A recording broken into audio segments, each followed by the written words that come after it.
Hey guys, welcome back to Beyond the Box Score. I'm your host Hayat. Today, we're breaking down 6 college basketball matchups for February 18th. Here's what's on deck tonight.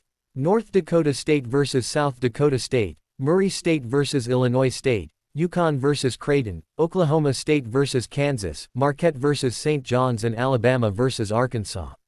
No hype, no fluff, just pure analysis and opinion, based on the numbers, trends, and situations on the floor.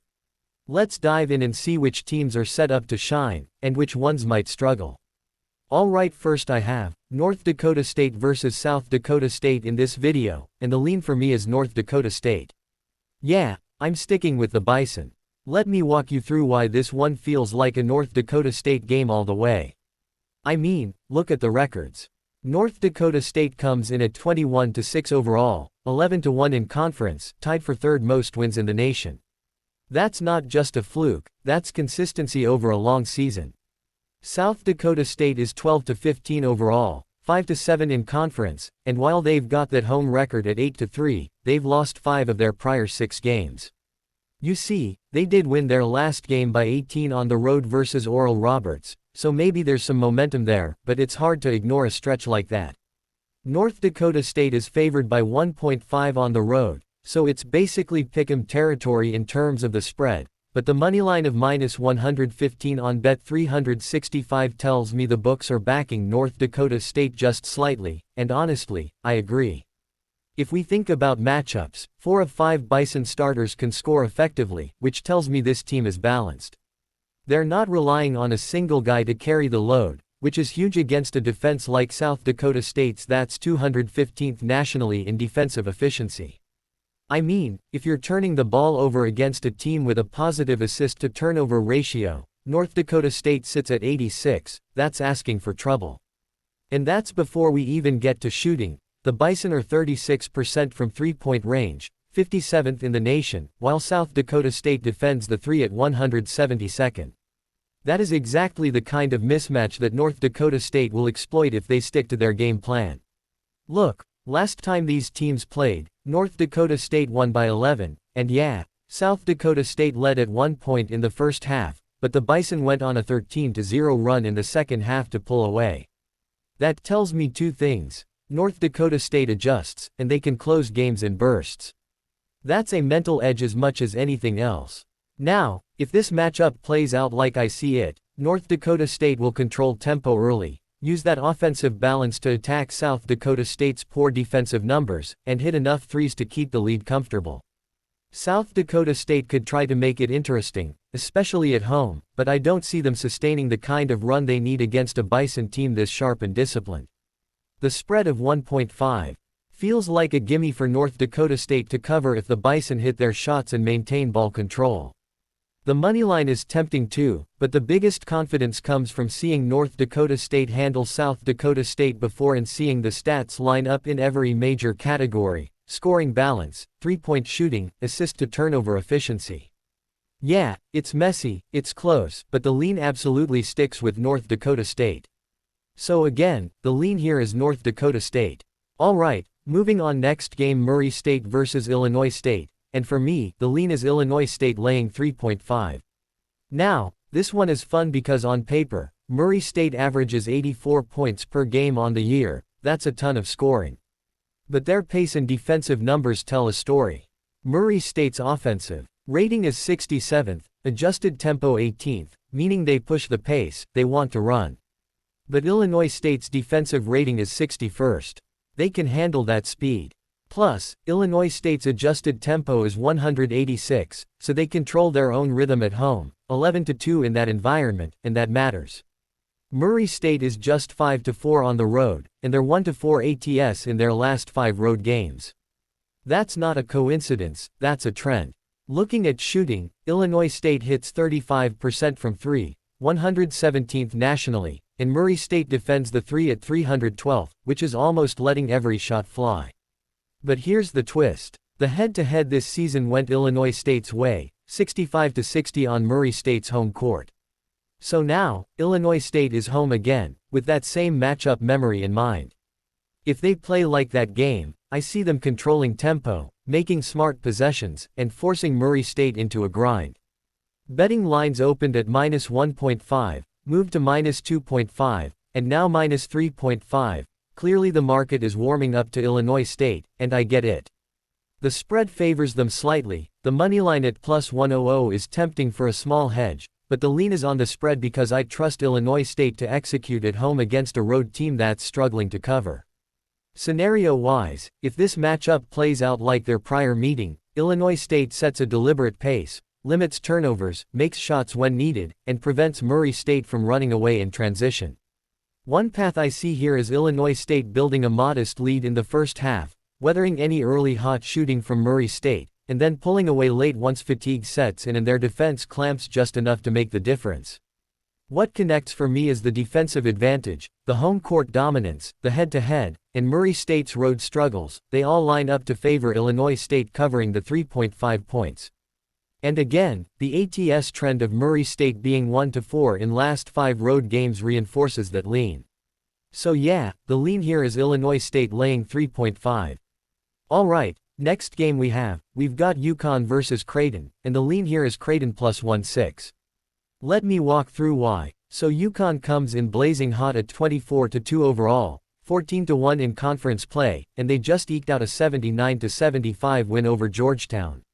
Which is impressive because even tight games like that at home, it just shows their consistency. Meanwhile, Creighton's sitting at 13-13, 7-8 in conference, and they've dropped 5 of their last 6 games, including that rough 80-69 loss to Villanova at home. And honestly, if you look at some of their recent losses, at DePaul, at Georgetown, a 24-point beating at Marquette, and let's not forget they got demolished by UConn by 27 points the first time in Nebraska, that's a lot of red flags. Historically, Creighton's been a safe bet for the NCAAB tournament every year for over a decade and a half, but this season, man, this is starting to look like a McDermott 2015 kind of year, their lone sub-.500 season. Now, thinking about the conference and road trends, Creighton really struggles on the road in Big East play.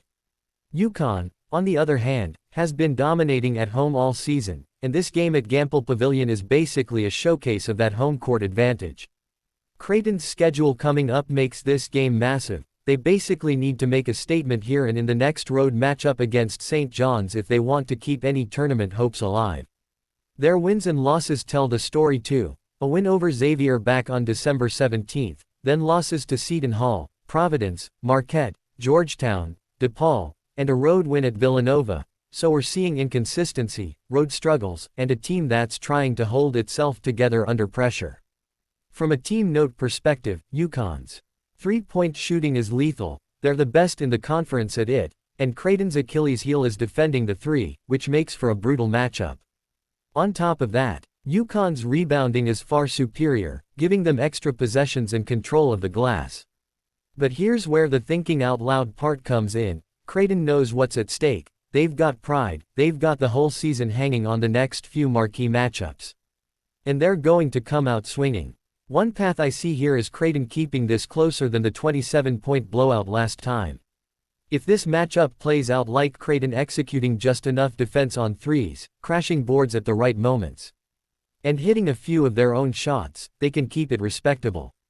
And yeah, the line I'm seeing right now is 16. UConn favored, but realistically, if Creighton plays with some urgency and refuses to get steamrolled, I think they lose by 10 or 11. They're going to cover that spread if the game hits the scenarios I'm picturing. What connects for me is the combination of UConn's talent, home advantage, and Creighton's motivation to not embarrass themselves again. Which lines up perfectly with a Creighton +1.6 play. Yeah, that's why the lean sticks at Creighton +1.6. Quick pause, if even one lean has jumped out at you so far, smash that like button. It's the easiest way to tell me these full slate breakdowns are worth it. And if you want to support the channel and get more deep dives, hit subscribe too. It takes a second, but it makes a huge difference. Let's keep rolling and see how the next matchups shape up. Moving on to Oklahoma State versus Kansas, and here the lean is Oklahoma State plus points. Okay, so let's unpack this. Oklahoma State comes in on a 3-game losing streak, including that wild 95-92 OT loss at home to TCU, which, yeah, shows they're capable of scoring points and hanging in games. But also shows they've got some holes on defense that have cost them. Kansas, meanwhile, is 19-6 overall, 9-3 in conference, but they just got drilled 74-56 at Iowa State, and honestly, that was a statement by Iowa State. They were getting revenge for the January loss at Allen Fieldhouse.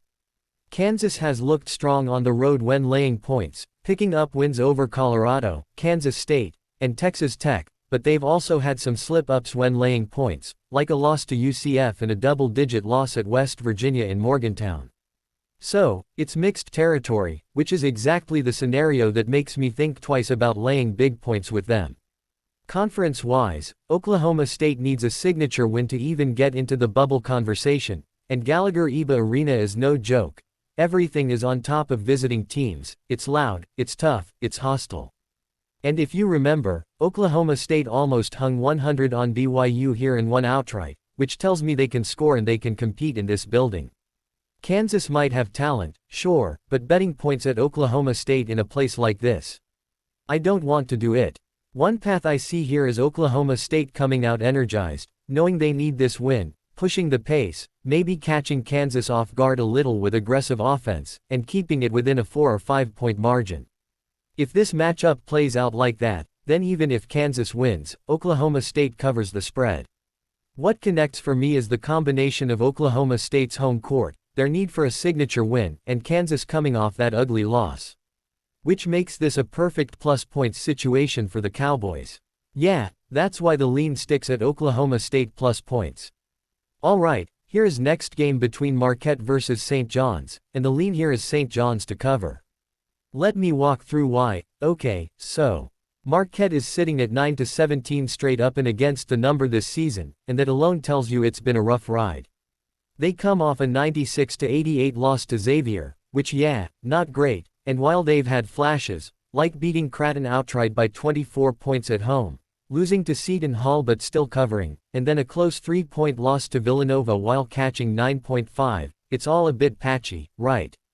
This is a team that, honestly, the only path to the NCAAB tournament is some kind of miraculous Big East tournament run because otherwise, the season is basically written off, and that context matters because when you're trying to motivate a team that's struggled all year, it can be tough to get consistent focus. But now they've got St. John's coming to their building, a potential Super Bowl type spot, one of the last big games before conference tournament play, so maybe the adrenaline will kick in and they'll show up, but let's see. St. John's, on the other hand, has been a machine this year at 20-5 overall and 13-2 against the number, and their last game was a 79-69 win over Providence. The streak is impressive, double digits, and their road performance is basically impervious when laying points. Look at it, road versus Providence, lay 7.5, won by 10, road versus DePaul, lay 9.5, won by 12, road versus Xavier, didn't cover, but that Xavier matchup is always tricky, road at Villanova, lay a bucket, won by 7, road at Creighton, lay a bucket, won by 17. This is not luck, this is a team playing smart basketball, knowing how to handle spreads on the road. They're keeping pace with UConn at the top of the Big East, so there's real momentum here. Now, if this matchup plays out like St. John's executing their road game plan, taking advantage of Marquette's bad season and inconsistency, they cover. One path I see here is Marquette getting up for this home spot, maybe keeping it tight for a while. But St. John's just has the better track record, better mindset, and the spreads on the road clearly favor them. What connects for me is that Marquette is a fade at this point, a bad season, only flashes as underdogs, while St. John's is steady, disciplined, and capable of grinding out wins even when the number is big. Their history with late points and road wins just screams reliability. So yeah, if you set it up that way, St. John's covers, period. Yeah, that's why the lean sticks at St. John's to cover. Moving over to Alabama versus Arkansas, last game for this video, and here the lean is Alabama to cover, lay the points at home. Let me walk through why. Alabama comes in at 18-7 overall, 8-4 in conference play. And they just knocked off Arkansas 92-89 in their last matchup. Which tells you they can hang in there with a team like Arkansas. Arkansas is 19-6, 9-3 in conference, and they also come off a strong 88-75 win over Auburn, but here's the catch. Arkansas has been feasting on the weakest strength of schedule in the SEC. Wins over LSU, Mississippi State, Oklahoma in a tailspin, that kind of stuff. But step up the competition. Georgia and Auburn road games, they lost both by double digits. So now they're going on the road to Alabama, who I'm not ready to give up on at home, and this is where it gets interesting. Alabama plays at a breakneck speed, which matches Arkansas's pace, and they're 8th in the country in average possession length, 1st in average possession length in SEC play. They're also hitting just under 36% from 3 and just under 76% from the free throw line.